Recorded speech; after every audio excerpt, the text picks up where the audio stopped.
शुका सारिखे पूर्ण वैराग्य ज्याचे, वशिष्ठा परिज्ञान योगेश्वराचे, कवी वाल्मिका सारिखा मान्य ऐसा, नमस्कार माझा सद्गुरु रामदासा. जय जय रघुवीर समर्थ. श्री आजे गुरु माझे श्री शंकर महाराज खंदारकर, श्री गुरु डॉक्टर काका आणि सद्गुरु रूप असलेल्या सर्व दासबोध प्रेमी मंडळींना नमस्कार करतो आणि आजच्या समासाच्या अभ्यासाला सुरुवात करतो.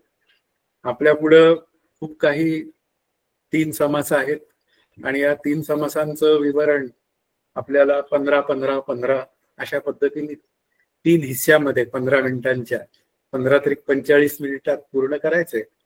त्यामुळं काही लूज एंड्स राहतील, पण हा सगळा समास वाचला तर ते लूज एंड्स आपल्याला नक्की कळण्याची एक व्यवस्था तयार करता येते.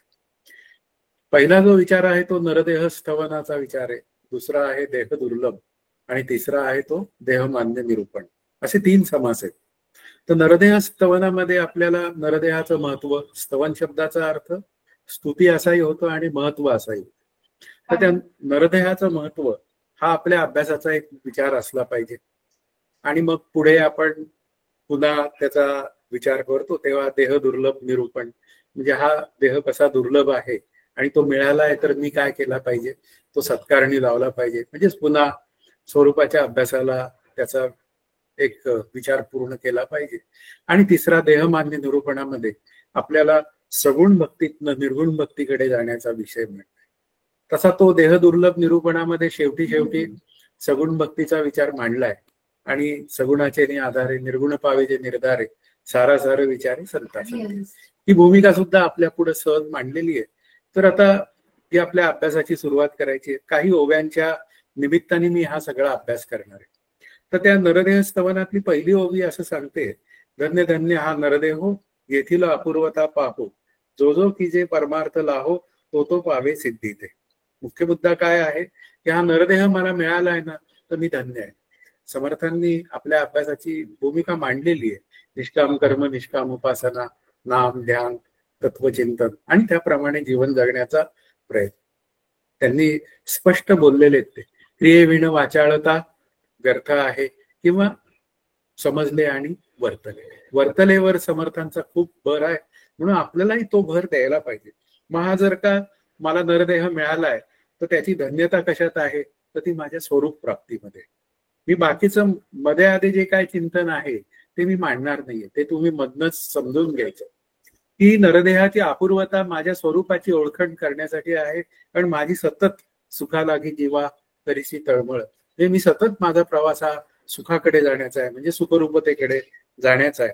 मग आता तुम्ही काय करा, असं समर्थ म्हणतायत, असं करा की तुमचा परमार्थ सिद्धीस गेला पाहिजे, म्हणजे माझा परमार्थ सिद्धीस गेला पाहिजे. मग त्यासाठी काय करा, या नरदेहाचे लाग वेगे एक लागले भक्ती संगे, म्हणजे भक्तीची या वाटा लागत. मुख्य मुद्दा काय आहे की ज्ञानदेव म्हणतायत की तुला जर का माझं अव्यंग निजधाम पावायचं असेल, म्हणजे निजधामाशी एकरूप व्हायचं असेल, अव्यंग निजधाम म्हणजे पुन्हा तिथे गेला असता परत मागे येणे नाही, असं जे निजधाम आहे ते जर का तुला प्राप्त करून घ्यायचं असेल तर तू काय कर, भक्ती कर. मुख्य विचार काय आहे की ती भक्ती करायची, आणि भक्तीमध्ये काय आहे, तू देव मी भक्त, अशी एक तुकाराम महाराजांची पण भूमिका आहे.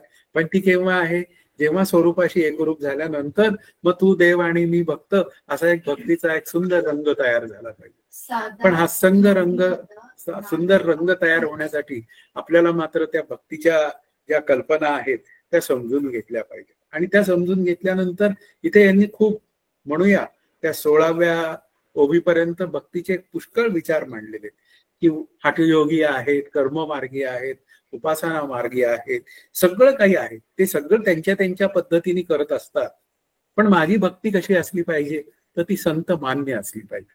आणि ती जर संत मान्य नसेल तर या भक्तीचा जो शेवट आहे की भक्त काय झाला पाहिजे, भक्ती करता करता त्याचं उपास्य जे दैवत आहे, म्हणजे उदाहरणार्थ राम, त्याच्याशी तो एकरूप झाला पाहिजे. म्हणजेच काय आहे, राम आणि मी वेगळा राहता कामा नये. इथपर्यंतचा जो नरदेह स्तवनाचा विचार आहे तो श्री समर्थ आपल्या पुढे मांडतायत. आणि मग 17व्या ओवीत असं म्हणतायत, ऐके ऐसे सिद्ध साधू संत स्वहिता प्रवर्तले अनंत, ऐसा हा नरदेह विख्यात काय म्हणून वर्णावा. अशा अनेक पद्धतींनी हठयोगी असो या पद्धतींनी हा नरदेहाचं काय केलंय, साधू संतांनी स्वहित साधण्याचा प्रयत्न केलाय. आपण म्हणूया ज्ञानमार्गी आहेत, काही योगमार्गी आहेत, काही भक्तिमार्गी आहेत, पण मूळ मुद्दा काय आहे, या नरदेहाच्या साह्यानेच मला माझ्या स्वरूपापर्यंत जाण्याची म्हणजेच माझ्या आनंदाच्या प्राप्तीची एक परंपरा किंवा त्याचा एक जो अभ्यास आहे तो पूर्ण करता येतो. मग पुढच्या ओवीत असं म्हणतात, या नरदेहाचे आधारे नाना साधनांचेली द्वारे, म्हणजे नाना साधने आहेत. साधना आपल्या पुढे अनेक पद्धतीने आपल्या पुढे येतात. मुख्य सारासार विचारे बहुत सुटले. ही साधनांची जी काय एक समोर आपल्या पुढे जंत्री आहे, त्यातलं कुठलं साधन एक निवडावं, मुख्य निवडण्याचा अधिकार आहे तो श्रीगुरूंचा असतो. त्या श्रीगुरूंच्या संमतीने ते साधन निवडावं आणि मग काय आहे, मुख्य सारासार विचार, सार आणि आसार याचा विचार केला पाहिजे. कारण समर्थांचा भर हा विवेकावर आहे. म्हणून ते समर्थ प्रत्येक वेळी विवेकाचे फळ ते सुख, अविवेकाचे फळ ते दुःख, मग का पुन्हा विवेक चे विचार मांडताना त्यांनी अनेक प्रकारे विवेकाची भाषा आपल्या पुढे बोललेली आहे. पण ती भाषा आपल्याला कळायची असेल तर इथं सारासार विचार आहे. मग नरदेह कसा आहे, तो जरी परमार्थ म्हणूया कडे घेऊन जाणारं ते एक साधन जरी असलं तरी सुद्धा ते उत्पत्ती स्थिती नाशवान आहे. माझा जन्म वासनेतनं झालाय, पण पुढचे जन्म जर मला टाळायचे असतील, म्हणजे मूळ मुद्दा मला माझ्या आनंदाशी एकरूप व्हायचा असेल तर सारासार विचार केला पाहिजे. मग सारासार विचारामध्ये काय आहे, एक ब्रह्मतत्व सार असून उरलेलं जगत आणि त्या जगतासंबंधी असलेलं माझं शरीर. मुख्य विचारधारा काय आहे, मला माझ्या शरीराचा खूप मोठा अभिमान असतो, मला माझ्या कर्तेपणाचा अभिमान असतो. समर्थ सगळं करतायत, सगळा दागोद लिहिला आणि पुन्हा काय म्हणतात, सगळं करणे जगदीशाचे आणि कवित्वची काय मानुषाचे, अशा अप्रमाण बोलण्याचे काय घ्यावे. म्हणजे याचा अर्थ काय आहे की सगळं काही करायचं आहे, पण हे सगळं कोणाच्या आधिपत्याखाली चाललंय, तर ते माझ्या रामाच्या आधिपत्याखाली चाललंय असं श्री समर्थ म्हणतात. ते प्रभू श्रीरामामुळे मला जमतंय, माझं काही यात कर्तृत्व नाही. इथे करता भोगता भ्रांतीचा काय शेवट आहे, म्हणजे मी करता ही काय आहे भ्रांती आहे, मग राम करता काय आहे यश कीर्ती प्रदान. इथे आपल्याला तेच सांगतायत की सार असार विचार करा. शरीर हे आसार आहे, म्हणजे पुन्हा येणारं जाणारं आहे, पण या शरीराचं अधिष्ठान मात्र काय आहे, या नरदेहाचं अधिष्ठान मात्र आत्मस्वरूप आहे आणि ते आत्मस्वरूप मी आहे. इथपर्यंतचा जो अभ्यास आहे, तो करण्याचा जो विचार आहे, तो पूर्णत्वाला नेण्याचा विचार केवळ या नरदेहातच आहे. म्हणून देवांना सुद्धा या नरदेहात येण्यासाठी ते आसुसलेले असतात. ही पण एक भूमिका मांडली गेलेली. पुढे असं म्हणतायत श्री समर्थ, श्री या नरदेहाचे संबंधे बहुत पावले उत्तम पदे, अहंता सांडूनी स्वानंदे सुखी झाले. आता करता भोक्ता भ्रांतीमध्ये काय, अहंता, मी केलंय, मी आहे म्हणून चाललंय, अशा पद्धतीने भूमिका मांडली जाते. माझ्यासारखा बोलणारा कोणी नाही. चिंतन मांडणाऱ्यामध्ये ही एक भूमिका असते. म्हणजे उरलेले अहंकार तर असतातच आणि त्यात हा एक विशेष अहंकार. या प्रत्येक अहंकारातनं मी सुखी किंवा दुःखी होतो, पण मला मात्र सुखरूप व्हायचं असतं, कारण मला कायमचं सुख पाहिजे असतं. म्हणून हा नरदेहाचा आणि आत्म्याचा एक संबंध आला.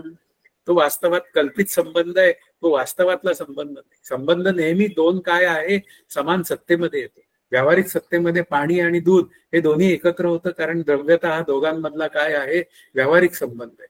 पण आत्मा चेतन आहे आणि नरदेह हा अचेतन आहे. दोघांचा संबंध कसा आला, मग आला तर कसा आला, कल्पित. म्हणजे मुख्य कसा आला की रज्जू उपहित चैतन्यावर भासणाऱ्या सर्पाप्रमाणे.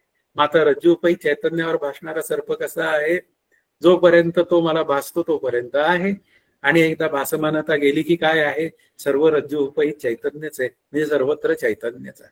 म्हणून मला उत्तम पदाला जायचं असेल, उत्तम पद या शब्दाचा अर्थ ब्रह्मपद. ब्रह्मपदाशिवाय कुठलंही उत्तम पद नाही. ब्रह्मपद म्हणजे ब्रह्मदेवाचं पद नाही, तर ब्रह्मस्वरूपाशी एकरूप होणं हेच काय आहे, ब्रह्मपदाचा विषय आहे. पण अहंता सांडूनी स्वानंदे सुखी झाले. पण अहंकार दूर केल्याशिवाय मी माझ्या स्वरूपाशी एकरूप होणार नाही. मग अहंकार कसा दूर करायचा, मग प्रत्येक कर्म करायचं, पण ते कर्म करून मी पुन्हा ते ईश्वराला अर्पण करायचं, म्हणजे रामाला अर्पण करायचं.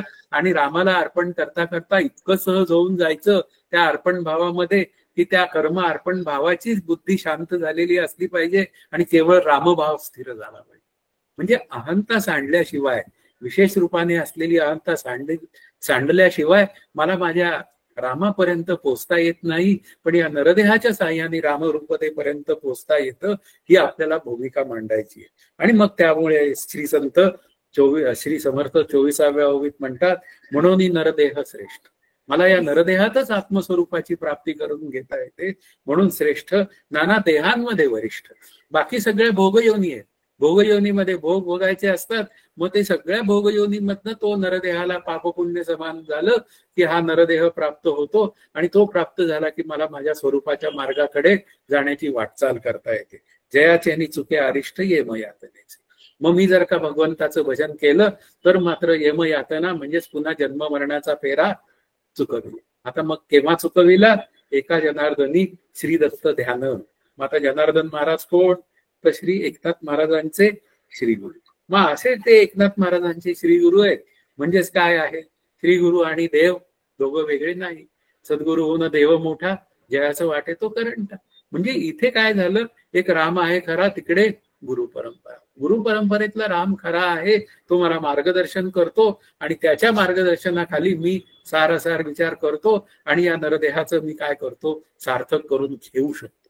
आणि यासाठी हा परमार्थ स्तवनाचा विचार इथे मांडतायत. आणि मग एकदम 50व्या ओवीवर आपण उडी मारणार आहोत. ऐसी गृहांची स्थिती, मिथ्या आली आत्मप्रचिती, जन्म 2 दिवसांची वस्ती कोठेतरी करावी. मुख्य मुद्दा काय आहे की नरदेहाचं मांडलं आणि त्यानंतर मधल्या ओव्यांमध्ये प्रत्येक जण हे माझं घर आहे, माझं घर आहे असं म्हणतो. तसाच मी काय म्हणतो? शरीर हे माझं घर आहे. वास्तवात हे माझं घर आहे का मला भाड्याने मिळालेलं आहे? अरे काही काळ मला मिळालेलं आहे, ते केवळ आत्मस्वरूप होण्यासाठी केलेलं आहे.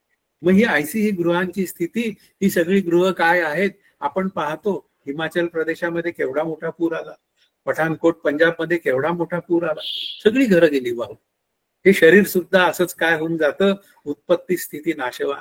जे जे जन्माला येतं ते काही काळ टिकतं आणि ते जातं. म्हणून मिथ्या आली आत्मप्रचिती. म्हणून ते घर माझं आहे, शरीर माझं आहे, हे माझं आहे असं जेव्हा मी म्हणतो तेव्हा मात्र त्या शरीराला मी सत्यत्व देतो आणि शरीराला सत्यत्व देऊन मी सुखी दुःखी होतो. पण वास्तवात शरीर कसं आहे? मिथ्या आहे. म्हणजेच काय आहे? उत्पत्ती स्थिती नाशवान आहे. 2 दिवसाचा तो काय आहे? खेळ आहे. आणि तो जर का खेळ कधी संपेल याचा नेम नाही. आम्हाला एकदा श्री गुरु म्हणाले होते, अभ्यास करायचा असेल तर लक्षात ठेवा, आपलं मडकं दुसऱ्याने हातात धरायच्या आत आपला अभ्यास पूर्ण झाला पाहिजे. अन्यथा परत परत मडकं आपल्याला धरायला यावं लागेल. दुसऱ्यांची तरी धरावी लागतील, नाही तर स्वतःच तरी धरायला द्यावं लागेल. म्हणून त्या यमयातनेतनं जर सुटायचं असेल तर हे शरीर मिथ्या ठरवलं पाहिजे. आणि मिथ्या ठरलं तर काय आहे? ते मला माझ्या स्वरूपाकडे नेण्यासाठी आपल्याला त्याचा एक मोठा प्रयत्न करता येतो. आणि मग तो प्रयत्न करायचा असेल तर तो संत प्रामाण्याने प्रयत्न करावा लागतो. म्हणून शेवटच्या सेकंड लास्ट ओवीत म्हणजे 61व्या ओवीत ते म्हणतात, समर्थ देह परमार्थी लाविले तरीच याचे सार्थक झाले, नाहीतरी हे व्यर्थ गेले नाना आघाते मृत्यू करते. म्हणून शरीराचा उपयोग करा. नरदेह स्तवन श्री समर्थ आपल्या पुढे मांडतायत की या शरीराचा उपयोग केवळ परमार्थ म्हणजे माझं स्वरूप जाणण्यासाठी करता येतो. आणि त्याचा उपयोग परमार्थ म्हणजेच माझं स्वरूप जाणण्यासाठी केला तरच त्याचं सार्थक झालंय. नाहीतर काय झालं? नाहीतर व्यर्थ गेले नाना आघाते मृत्यू बनते. नाहीतर किती वेळा जन्म यावे, किती वेळा व्हावे फजित, असं तुकाराम महाराजही म्हणतात. म्हणजे माझी जन्म मरण ही फजिती आहे. आपण जन्माचा सोहळा साजरा करतो आणि मरणाचा पण सोहळा असतो, पण तो दुःखद सोहळा असतो. पण वास्तवात जन्माला आल्याचंही दुःख आहे. मग आता दुःखातनं जर का बाजूला करायचं असेल तर शरीर हे काय आहे? साधन आहे. मग साधन असेल तर त्या साधनाचा शरीराचा उपयोग करायचा आणि उपयोग करून मी काय करायचं? माझ्या स्वरूपाशी एकरूप व्हायचं. पण इथे मात्र काय आहे? हे सगळं माझं घर म्हणून मी जे काय म्हणतो ते सगळं माझं म्हणून जे आहे ते मी नाही, याचा विचार करावा लागतो. म्हणजे उदाहरणार्थ आमचे श्री गुरु एक नेहमी वाक्य बोलतात, जे माझं आहे ते मी नाही. माझं म्हणून मी जे म्हणतो ते माझ्यापेक्षा वेगळं असतं. उदाहरणार्थ माझा शर्ट, माझं शरीर हे माझ्यापेक्षा वेगळं आहे. म्हणजे कोणापेक्षा वेगळं आहे? माझ्या स्वरूपापेक्षा वेगळं आहे. अगदीच अंतिम विचार करायला गेलं तर माझ्या स्वरूपापेक्षा वेगळं आहे. आणि स्वरूपापेक्षा वेगळं आहे या शब्दाचा अर्थ स्वरूप आहे आहे आहे या स्वरूपातलं, आणि शरीर मात्र उत्पत्ती स्थिती नाशक. पण हे कळण्याचं साधन कुठे आहे तर मानवतेच्या बुद्धिमत्तेमध्ये आहे. मानवाला ती बुद्धी आहे, म्हणून समर्थ म्हणतात बुद्धिविण प्राणी सकळ ते अवघेची भाषकळ, त्या मूर्खाची खळखळ कोणी करा. म्हणून बुद्धीचा उपयोग करा, आणि उपयोग करून काय करा, बुद्धी निश्चय आत्मज्ञान इथपर्यंतचा जो नरदेह स्तवनाचा जो विचार आहे तो एका म्हणूया समासाच्या निमित्ताने श्री समर्थांनी आपल्या पुढे मांडला. आणि तो मांडताना आपण कसं केलाय, धावता आढावा घेतलेला आहे. पण त्या धावता आढाव्यातनं सुद्धा देहाचा परमार्थाशी असलेला संबंधच आपण फक्त व्यक्त केलेला आहे. तो 15 मिनिटाचा वेळ इथे संपलेला आहे. आता पुढच्या 15 मिनिटांमध्ये आपल्याला तो देह दुर्लभ निरूपण या समासाचा विचार करायचा आहे. आता देह दुर्लभ, दुर्लभ या शब्दाचा अर्थ काय आहे की देह असा एकाएकी मिळत नाही, तो दुर्लभ आहे. म्हणजे मनुष्य देह, इतर देह मिळतात कारण ते खूपच आहे, त्यांची संख्याही खूप आहे. पण मूळ मुद्दा काय आहे की हा नरदेह जो आहे तो खूप म्हणूया दुर्लभ आहे. आणि म्हणूनच त्याला काय म्हणतात समर्थ, नरदेह स्तवनाचा विचार करताना नरदेह मोठे घबाड असं ते म्हणतात. घबाड योग आहे, घबाड योग आल्याशिवाय नरदेह मिळत नाही. त्याचा अर्थ घबाड या शब्दाचा अर्थ आपण जातो ज्योतिषाकडे आणि त्याला विचारतो आमच्या आयुष्यात काही संपत्तीचा घबाड योग आहे का. पण त्या ज्योतिषालाही माहित नसतं की अरे हा आधीच घबाड घेऊन आलेला आहे. नरदेह हे काय आहे, मोठे घबाड, परंतु पाहिजे जाड विवेक रचना. माझ्या अंतःकरणामध्ये जर का विवेक रचना असेल, म्हणजे विवेकाचा विचार असेल, तर नरदेह हेच घबाड आहे हे मला कळायला वेळ लागत नाही. पण मग त्या विवेकाने मला काय मिळेल तर विवेकाने अहंता सांडुनी स्वानंदे सुखी झाले, मी माझ्या स्वरूपाशी एकरूप होतो. पापपुण्य समसमान झाल्यावर हा नरदेह मिळतो. म्हणून आपल्याला पापाचंही फळ भोगावं लागतं आणि पुन्हा पुण्याचंही फळ भोगावं लागतं. पण पुण्याच्या फळामध्ये जर का मला अध्यात्माच्या अभ्यासाची आवड लागली तर मग ती मला पूर्णत्वापर्यंत नेण्यासाठीचा एक मोठा प्रयत्न करावा लागतो. आणि तो प्रयत्न मात्र श्री गुरूंच्या अध्यक्षतेखाली करावा लागतो. हे खरं आहे. म्हणून देह परमार्थी लाविले तरीच याचे सार्थक झाले, नाहीतर व्यर्थ गेले नाना आघाते मृत्यू पंथे. म्हणजेच आत्मनिवेदन हे सिद्ध झालं पाहिजे. आणि ते जर का सिद्ध करायचं असेल तर मला पुन्हा निष्काम कर्म निष्काम उपासना आधी करावे ते कर्म, कर्म मार्गे उपासना, उपासका सापडे ज्ञान, ज्ञाने मोक्षची. इथपर्यंतचा जो विचार आहे तो देह दुर्लभ निरूपणात तो सगुणाचा विचार इथे मात्र एक एक्स्ट्रा विचार इथे मांडलेला आहे. तो सगुणाचा विचार आपल्याला केला पाहिजे. ओवीची सुरुवातच आहे देहाकरिता गणेश पूजन. मुख्य मुद्दा इथे देहाकरिता याचा अर्थ देहाच्या साह्याने. आता देहाच्या साह्याने या शब्दाचा अर्थ स्थूल देहाच्या साह्याने आणि सूक्ष्म देहाच्या साह्याने. सूक्ष्म देह म्हणजे काय तर मन, बुद्धी, चित्त, अहंकार, याला सूक्ष्म देह असे म्हणतात. म्हणजे या स्थूल शरीराच्या साह्याने, या मनाच्या साह्याने, मना सज्जना भक्ती पंथेची जावे, अशा पद्धतीने देहाकरिता गणेश पूजन. गणेश पूजन का करायचं, विघ्न अर्थ आहे. मग विघ्न अर्थ आहे तर माझ्या अभ्यासातली विघ्न सगळी दूर व्हावीत याची काळजी गणेशाने घ्यावी, म्हणून मी गणेशाचं पूजन करतो. मला गणेशाकडनं दुसरं काही नको. ही भूमिका आपली पाहिजे. देहाकरिता शारदास्तवन. शारदास्तवन ही कशाची देवता आहे, ही शब्द देवता आहे, म्हणजे बुद्धी देवता आहे असं म्हणूया. बुद्धी देवता या शब्दाचा अर्थ वाङ्मय सगळं तिच्या मालकीच आहे. मग तिने माझ्यावर जर कृपा केली तर शब्दांचे अर्थ मला लगेच कळतील, त्याप्रमाणे मी माझं जीवन जगायचा प्रयत्न करू शकेल. देहाकरिता गुरु सज्जन संत श्रोते. मग संत श्रोते, गुरु, सज्जन यांच्यामुळे माझी पारमार्थिक प्रगती होण्यासाठी खूप मोठा हातभार लागतो. म्हणून इथे काय आहे, या देहाचं महत्व इथे आपल्या पुढे मांडलेलं आहे. दुर्लभ आहे म्हणून त्याचं महत्व मांडलंय. देहाकरिता कर्ममार्ग. देहामुळे काय आहे, कर्ममार्ग मला करता येतो. निष्काम कर्म मी केलं तर माझं म्हणूया पाप करण्याची वृत्ती निघून जाते. देहाकरिता उपासना मार्ग. समर्थच म्हणतात उपासनेचा आश्रय हो, उपासने विण निराश्रय. उपासनेचा आश्रय आहे. उपासनेमुळे काय होतं, ती निष्काम केली तर माझं चित्त शांत होतं. देहाकरिता ज्ञानमार्ग भूमंडळी. आणि मग ज्ञानमार्गाने काय आहे, अविद्येची निवृत्ती आहे. समर्थही म्हणतात की ज्ञानदेव जसे म्हणतात येथा अविद्या नाश हे स्थळ, तसंच समर्थ पहिल्याच समासात म्हणतात आणि मुख्य आत्मप्रचिती शास्त्री सहित. मग आता अविद्यानाश म्हणजे काय, युगपत आत्मप्रचिती. अशा पद्धतीने संत काही वेगळे बोलत नाहीत. फक्त याचे दाखले का द्यायचे वेगवेगळ्या संतांचे, की कुठलं तरी म्हणणं मला पटावं आणि माझा अभ्यास स्थिरावं. आपल्या अभ्यासाचा मुख्य मार्ग हा काय म्हणला पाहिजे, प्रशस्त झाला पाहिजे. म्हणून इथे काय आहे, इहलोक आणि परलोक. देहाकरिता सकळ सार्थक, देह विण निरार्थक सकळ काही. म्हणजे हा मला नरदेह मिळालाय ना, मग त्याचं सार्थक झालं पाहिजे. हा दुर्लभ आहे, हा परत कधी येईल हे सांगता येत नाही. पण मी सतत भक्तियुक्त मार्गाने, अंतःकरण युक्त मार्गाने, भक्तियुक्त मी जर का सतत माझा प्रवास करीत राहिलो तर मी माझ्या आनंदाकडे जाण्याची एक सुव्यवस्था तयार करता येऊ शकते. म्हणून आपल्याला आपला स्वरूपाकडे जाण्याचा मार्ग या शरीराच्या निमित्तानेच आपला प्रशस्त होत जातो. हाच या समासाचा एक मुख्य अर्थ आहे. देहाकरिता नाना स्वार्थ, देहाकरिता नाना अर्थ, देहाकरिता होई जे व्यर्थ आणि धन्य. म्हणून देह आपल्याला काय करता येतो, परमार्थी लावला तर धन्यता पण आपल्याला प्राप्त होते. आणि जर का स्वार्थाचा विचार केला तर मी पुन्हा त्या नरदेहातनं पुन्हा खाली खाली या नीच योनीमध्ये जातो. पुन्हा कधी जेव्हा समसमान पापपुण्य होतात तेव्हा मला मिळतो नरदेह, तेव्हा मला कुठे त्या जीवनमुक्तीचा विचार करताय. आपल्याला अभ्यास करायचा आहे, आणि अभ्यास करायचा असेल तर आपल्याला निष्काम कर्म निष्काम उपासनेशिवाय पर्याय नाही.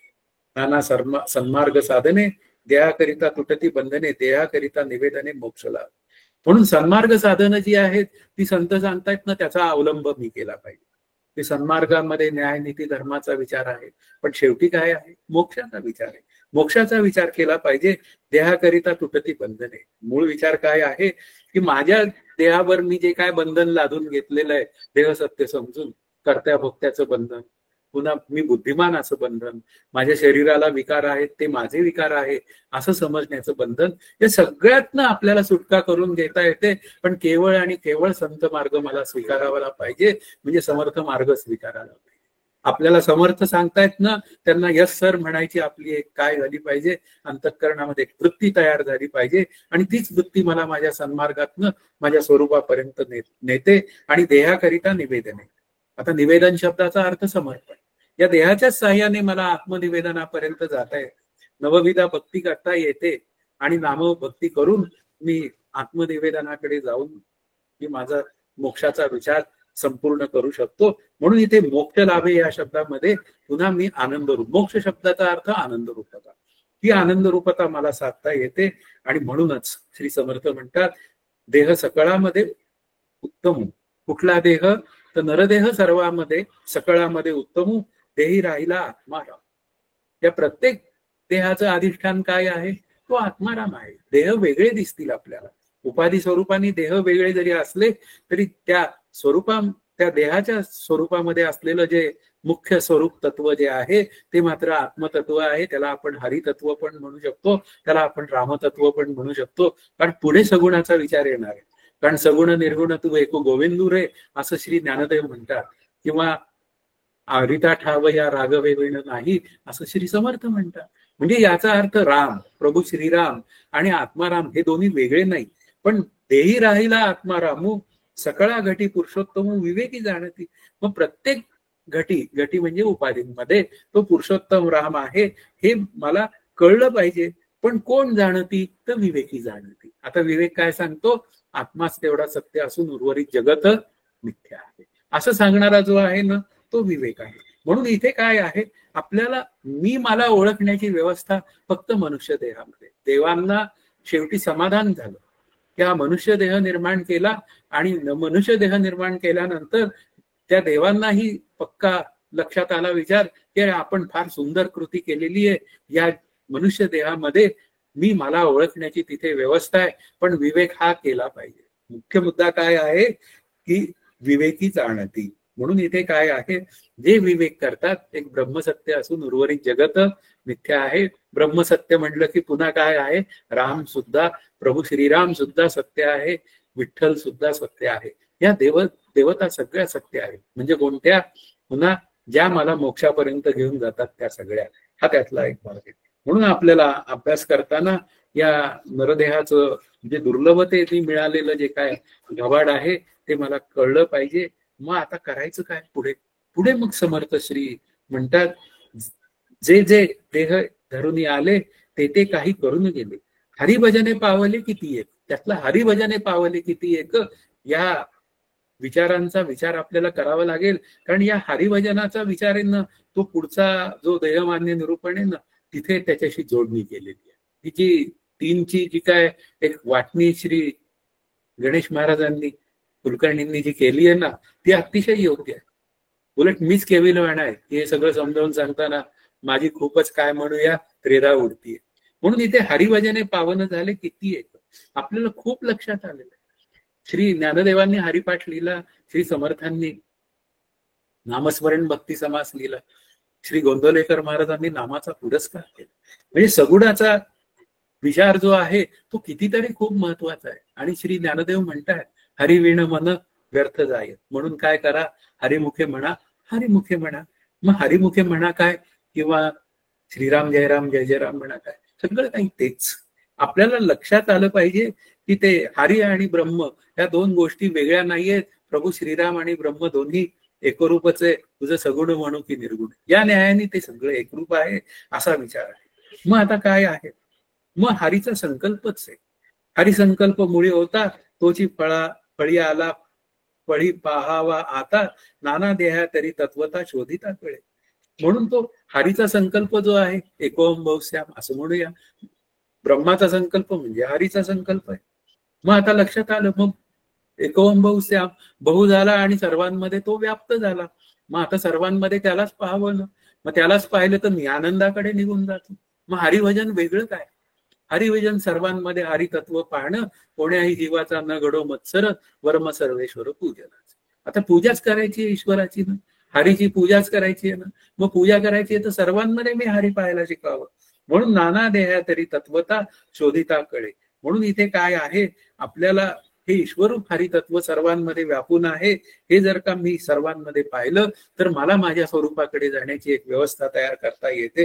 हा खरा विचारधारेचा विषय आहे. आणि मग पुढे म्हणतात, देहा वेगळी पूजा पावेना, देहाविण पूजा फावेना, जनी जनार्दनी जनार्दन म्हणून जना संतुष्ट करावे. म्हणून ही सगळी पूजा अर्चा वगैरे हा जो सगळा विचार आहे तो त्या स्वरूपाच्या कडे जाण्याचा विचार हा देहाच्या साह्यानेच चाललेला आहे. म्हणजे देहाशिवाय पूजेचं फळ मिळत नाही. कारण शेवटी पूजेचं फळ काय आहे, मला माझ्या आनंदाची प्राप्ती करून द्या प्रभू श्रीरामा, मला दुसरं काही तुमच्याकडनं. हे जे काय सगळं फळ आहे ते सगळं फळ कोणामुळे मिळतं, प्रभू श्रीरामामुळे मिळतं. परंतु याची देही ह्याची डोळा, भोगो मुक्तीचा सोहळा, म्हणजेच या शरीराच्या निमित्ताने आपल्या पुढे विचार येतो. मग तुम्ही कोणाची पूजा करावी, जे मला मुक्ती देणारे देव आहेत, भजन करणारे, मुक्ती देण्याचं भजन करणारे किंवा भजन सांगणारे, तेवढेच देवांचा मी मात्र काय केला पाहिजे, अंगीकार केला पाहिजे. इथे त्यांनी एका ठिकाणी म्हटलंय, सगट भजन करू येते तरी मूर्खपणा अंगी लागते, गाढवासी पूजिता काय कळते काय त्या. योग्यता न पाहता आपण सरसगट जर का देवतांची पूजा करण्याचा प्रयत्न केला तर आपला पदरी मूर्खपणा येतो. मुख्य मुद्दा काय, मूर्खपणा अंगी लागत आहे. म्हणजे मला माझ्या स्वरूपापर्यंत जाता येत नाही. म्हणजे आणि त्याला उदाहरण काय दिलं, गाढवासी पूजिता कळते काय त्याला. आता गाढवाची पूजा केली, गाढवाला काय कळलं. आपल्याला म्हणच आहे, साहेबाच्या पुढं गाढवाच्या मागं उभं राहू नये. कारण काय आहे, गाढवाच्या मागं उभं राहिलं ताट घेऊन निरांजनाचं पुढे जाण्यासाठी, तर गाढव काय करणार, आपल्याला जे करायचंय ते तो करणारच. म्हणून इथे आपल्याला ओवाळायचंच असेल, गाढवामध्ये देव पाहावा ही भूमिका अगदी बरोबर आहे. पण मूळ मुद्दा काय आहे की आत्मज्ञानाचा जो काय विचार आहे तो मात्र कोण सांगतो, तो नरदेहात असलेले श्री गुरुच मला सांगतात. म्हणून या पांडुरंगाला किंवा रामालाही जर का आपल्याला काही येऊन सांगायचं असेल तर त्याला या देहातच येऊन सांगावं लागतं. म्हणून देहधारी श्री गुरु करावेत असं श्री समर्थांनी एका ठिकाणी म्हटलंय. मग शेवटी असं म्हणतायत, परमेश्वराचे अनंत गुण मनुष्य काय सांगावी कोण, परंतु अध्यात्म ग्रंथ श्रवण होता अमर. पण हे सगळं कळणार कसं, मग ते म्हणतात की अध्यात्म ग्रंथाचं श्रवण जर मी केलं तर या दुर्लभ नरदेहाचं जे सार्थक आहे ते करून घेण्याची एक व्यवस्था तयार होते. म्हणून इथे या समासामध्ये शेवट करताना मात्र काय आहे, या सगुणाचं भजन इथे सांगितलेलं आहे. आणि या इथे या देहमान्य निरूपणाची आपण आता अभ्यासाला सुरुवात करतोय. तर या देहमान्य निरूपणामध्ये काही सगुणाचा भाग सांगून मात्र पुन्हा निर्गुण विचार, म्हणजे खरा आनंद जो आहे तो निर्गुण स्वरूपाकडे जाऊनच मला प्राप्त होतो, अशी एक भूमिका आपल्या पुढे मांडली. म्हणून देहमान्य निरूपणाचा विचार करताना त्यांनी देवांचा विचार मांडलाय. मातीचे देव, धोंड्याचे देव, सोन्याचे देव, रुपयाचे देव. एकूण काय आहे त्यातल्या देवतत्वाचा विचार आपण केला पाहिजे. देव अनेक पद्धतीने, अनेक म्हणूया उपाधींच्या स्वरूपात येतील, मातीच्या रूपात येतील, कशाच्याही रूपात येतील. समर्थ म्हणतात, नारायणाचे विश्वी त्याची पूजा करीत जावी, या कारणे तोषवावी कोणीतरी काया. पण तोच देव या म्हणूया सगळ्या जनांमध्ये आहे. मग त्या जनांमध्ये मी त्या देवाला पाहायला शिकणं हा खरा आपल्या अभ्यासाचा विषय. पण सुरुवात कुठनं होते? पूजेनी सुरुवात. आपली सुरुवात त्या पूजेनी सुरुवात होते. मग उपासनेची सुरुवात पूजेनी होणं ही काही चूक नाहीये. पण पूजा करता करता मी मात्र कुठे गेलो पाहिजे? उत्तमा सहजावस्थेपर्यंत गेलो पाहिजे. आणि त्या सहजावस्थेपर्यंत जाण्याची जी भूमिका आहे ती आपल्या पुढे मांडता येते. आणि मग ती चौथ्या ओवीत असं म्हणतायत, देहमान्य निरूपणाच्या उदंड उपासनेचे भेद किती करावे विशद, आपलाले आवडीचा भेद लागला जग. मूळ मुद्दा काय आहे? उपासनांचे खूप प्रकार आहेत. अनेक पद्धतीने उपासना केल्या जातात. पण जो तो आपल्या आवडीनुसार उपासना करतो. पण लक्षात घ्या, श्री गुरूंनी सांगितलेली उपासनाच मात्र फळाला आहे. तीच उपासना मला माझ्या स्वरूपापर्यंत घेऊन जाते. कारण असं शेवटी म्हणलंय, फक्त मी ते आत्तापासून म्हणायला सुरुवात केली. या ग्रंथ म्हणूया देहमान्य निरूपणाच्या समासाच्या शेवटी त्यांनी श्री गुरूंचा विचार स्पष्टपणे मांडलेला आहे. तो करावाच लागेल आपल्याला. म्हणून उपास्याचे खूप भेद आहे. पण आपली उपासना ही अशी सरळ सोपी नेमकी असली पाहिजे. म्हणजे मी आणि उपास्य दैवत यांच्यामधला भेद संपुष्टात आला पाहिजे, अशी माझी उपासना असली पाहिजे. ती उपासना मी केली तर मी तरुण जाण्याची एक भूमिका तयार. परी त्या सकळांचेही कारण, मुळी पाहावे स्मरण, त्या स्मरणाचे अंश जाणं नाना देवते. पण मुख्य मुद्दा काय आहे? ह्या ज्या सगळ्या उपास्य देवता आहेत ते कुठून आल्या? आता असा पुढचा प्रश्न आला. मग झालं एकोम बहुश्याम अशा पद्धतीने. मग बहुश्याम मध्ये काय झालं? मूळ एक ब्रह्म आहे. मग त्या ब्रह्मस्वरूपाला स्फुरण झालं, त्यातून ईश्वराची निर्मिती झाली. आणि या ईश्वरानेच काय केलं? ब्रह्मा विष्णू महेश अशी रूपं केली. म्हणजे याचा अर्थ काय आहे? या सर्व उपास्य मूर्तींचं अधिष्ठान काय आहे? तर ब्रह्मस्वरूप. आणि पुन्हा काय आहे? हे सगळे जे काय देव जे आहेत ते कोणाचे अवतार आहेत? तर त्या ईश्वराचे अवतार आहेत. मग ईश्वराचे अवतार आहेत आणि तोच ईश्वर काय झाला? या जगामध्ये प्रविष्ट झाला. म्हणजे तोच त्या आकाराचा झाला. म्हणजे आपल्यामध्येही तोच आला. म्हणजे याचा अर्थ काय आहे? प्रत्येक जीवामध्ये मी त्या देवतेला पाहणं हा आपल्या अभ्यासाचा विषय होऊन जातो. म्हणजे इथे काय आहे की स्फुरण हा त्याचा मुख्य अंश आहे असं सांगण्याचा उद्देशच आहे की प्रत्येकामध्ये मी ते स्फुरण म्हणजे तो अंशरूपी स्फुरण म्हणजे तो देव. म्हणजे कुठला देव? एक राम असेल, एक विठ्ठल असेल, जी माझी उपास्य देवता असेल ती. त्या उपास्य देवतेला मी सर्वांमध्ये पाहणं आणि तेच मी पाहायला शिकणं. आणि पाहता पाहता काय झालं? पाहणे गेले दुरी. अशा पद्धतीने मी माझ्या स्वरूपाशी एकरूप होणं हा खरा आपल्या अभ्यासाचा हेतू आहे. तोच देहमान्य निरूपण समासाचा विषय. देहमुळी केला व्हावं तरी भजनाशी कायचा ठाव, म्हणून भजनाचा उपाव देहात्मीय योग. म्हणून इथे काय आहे? इथे अजातवादाचा विचार. देहमुळीचे ठाव केला ठाव. वाव शब्दाचा अर्थ नाही. मग देह मुळातच नाही असं जेव्हा बोललं जातं त्यावेळी काय होऊन जातं? तो अजातवादाचा विषय. पण मुख्य मुद्दा अजातवाद मला कळत नाही. मग काय कर? अरे देह आहे ना, मग आहे तर मग काय झालं? मग उपासनेचा आधार कोणता? तो शोध बाबा. जर देह नाहीच म्हणला तर पुन्हा उपासनेचा आधार कसा काय शोधायचा? म्हणून आत्म्यालाच आता काय करायचं? देव मानायचं. कारण काय आहे की शेवटी उपासना कोणाची करायची? आत्मस्वरूपाची करायची. पण आत्मस्वरूप एकमेव अद्वितीय असल्यामुळे त्याची उपासना नाही ना करतायत मला. मग नाही करतायत तर मग काय करायचं? तेच आत्मस्वरूपाचं म्हणजे ब्रह्मस्वरूपाचं देव हे काय आहे? एक रूप आहे असा एक विचार करायचा. आणि त्याच देवाला मात्र सर्व जीवांमध्ये पाहायचं, प्रत्येक वस्तूमध्ये पाहायचं. अशा पद्धतीने हे सगळं जे काय भजन जे आहे म्हणूया आत्मस्वरूपाकडे जाण्याचं भजन जे आहे ते भजन कोणाच्या निमित्ताने सिद्ध होतं? तर ते या शरीराच्याच म्हणूया निमित्ताने सिद्ध होतं. म्हणजे देहमान्य निरूपणामध्ये सुद्धा काय आहे? परमार्थ स्तवन आहेच आहे, त्याच्यामध्ये देह दुर्लभ निरूपण आहेच आहे. पण इथे मूळ मुद्दा काय आहे? इथे सगुण भजनाचा विषय हा जास्त विस्तृत मांडलाय. आणि नंतर शाश्वत म्हणजे ज्ञानमार्गाचा विचार मांडला. पुढे म्हणतायत, नाना देवी भजन केले ते मूळ पुरुषासी पावले, या कारणे सन्मानिले पाहिजे सकळ काही. म्हणून कितीही देवांची उपासना केली, अनेक देवांची उपासना केली, तरी ती उपासना कोणाला पोचते? मूळ ईश्वरालाच पोचते. आपल्या भगवद्गीतेमध्ये भगवान श्रीकृष्ण काय म्हणतात? तुम्ही सगळ्यांना नमस्कार करा, पण तो मलाच एकाला येऊन पोचतो. मग आता मलाच येऊन पोचतो नमस्कार, या शब्दाचा अर्थ काय? ईश्वर रूप श्रीकृष्णाला पोचतो. प्रत्येक रूपामध्ये आपण 3 रूप पाहायचीच. एक सगुण राम, एक ईश्वर रूप राम आणि एक आत्मरूप. आत्मरूप रामाशी एकरूप व्हायचंय, सगुण रामाचं भजन करायचंय, ईश्वर रूप रामाच्या आज्ञा ऐकायचं.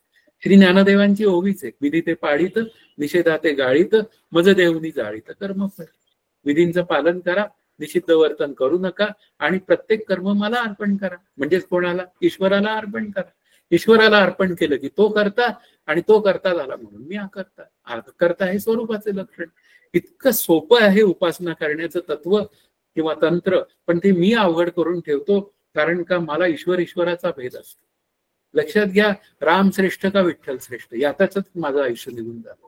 पण वास्तवात ईश्वरात भेद नसून तोच एक ईश्वर या म्हणून या रामाचं रूप धारण करतो, तोच एक रूप विठ्ठलाचं धारण करतो. पण ही सगळी रूप जी आहेत ना, ती माझ्या उपासनेची सोय आहे, असाही विचार आपल्याला करता येतो. म्हणून श्रद्धेने उपासना करा की मी माझ्या स्वरूपाशी एकरूप होण्यासाठी उपासना करतोय, मी माझं चित्त शांत होण्यासाठी उपासना करतो. उपासनेने अंतःकरण बुद्धी शांत होते, हा खरा आपल्या अभ्यासाचा हेतू असला पाहिजे.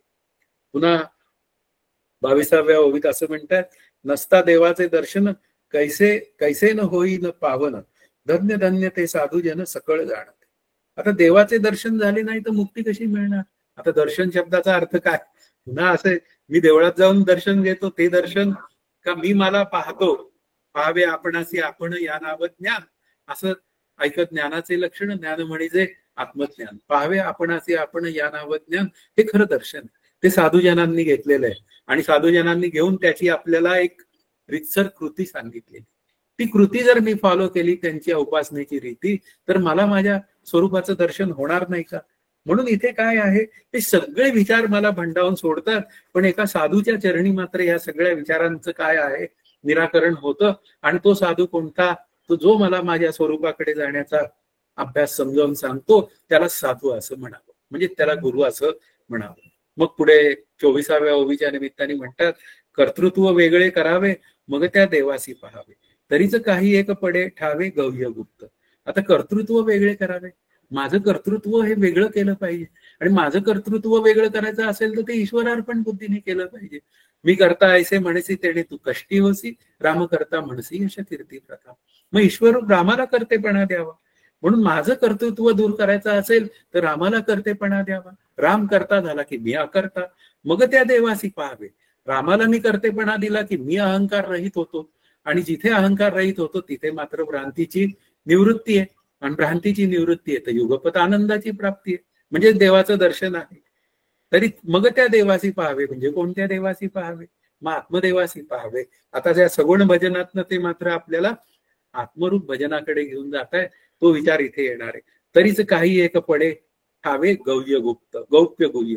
मग ते कसं आहे स्वरूप? ते गुह्य आहे. गुह्य या शब्दाचा अर्थ 5 ज्ञानेंद्रिय आणि 6 प्रमाणांनी कळत नाही, म्हणून ते कसं आहे? गुह्य आहे. मग ते गुह्याचं वर्णन केलंय. ते दिसेना ना भासेना, कल्पांतीही नासेना, सुकृता वेगळे विश्वासेना तेथे मन. म्हणजे तिथे मन जाऊ शकत नाही.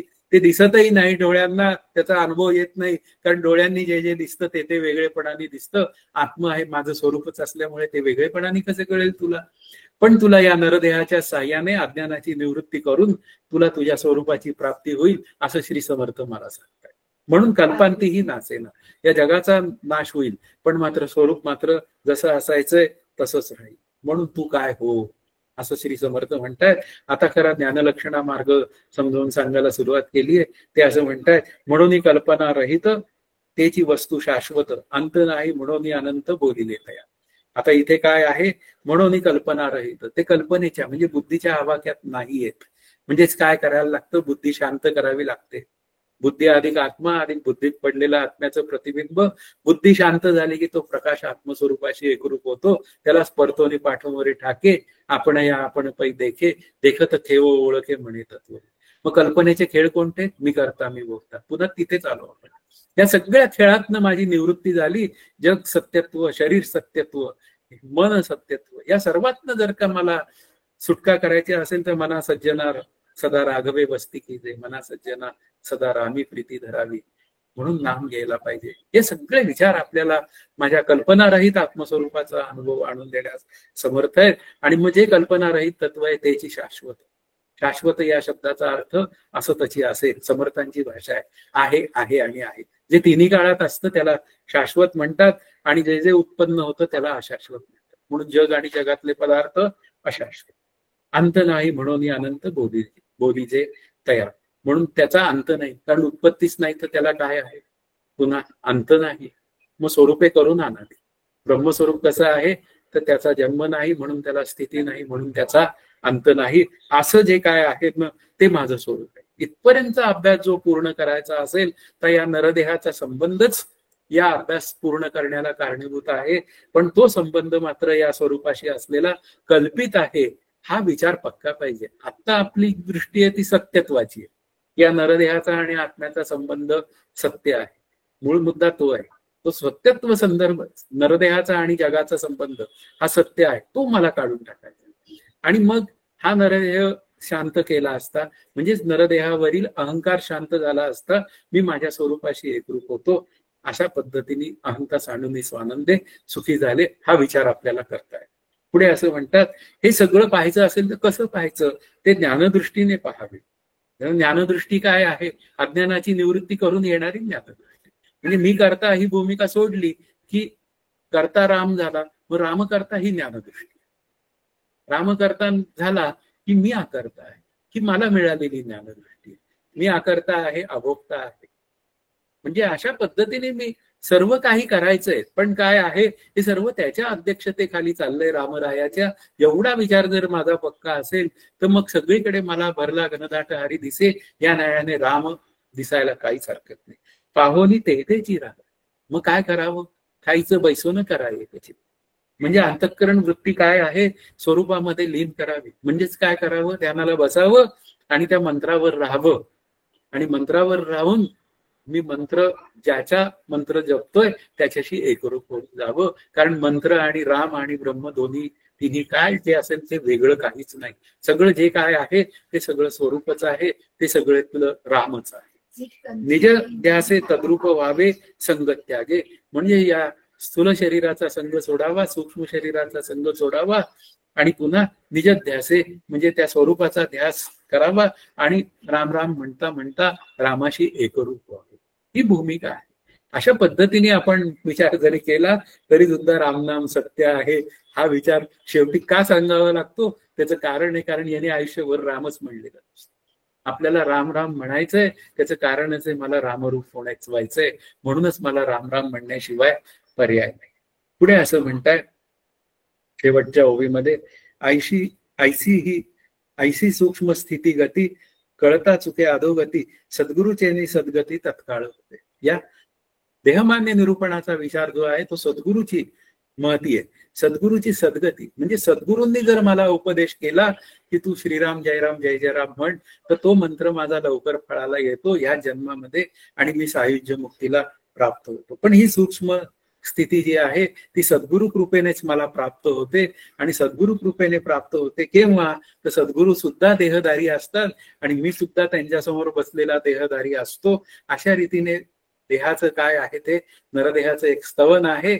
आणि ते स्तवन काय आहे तर जन्माला आलाय तर आता कुठं जा, तर त्या स्वरूपाशी एकरूप हो. आणि शेवटी जो मिळणारा जो एक लाभ आहे त्याला आपण साईड इफेक्ट म्हणतो, तो जन्म मरणाचा फेरा आपला चुकून जातो. म्हणून या नरदेहाचं स्तवन आपण या 3 समासांच्या निमित्ताने करण्याचा एक प्रयत्न केलाय.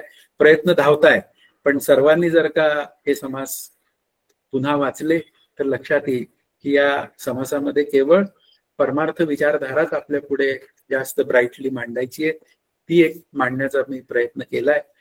आणि वेळही 45 मिनिटे इथे संपत आलेली आहेत, तर इथे आपण थांबू. जय जय रघुवीर समर्थ. हरि ओम तत्सत.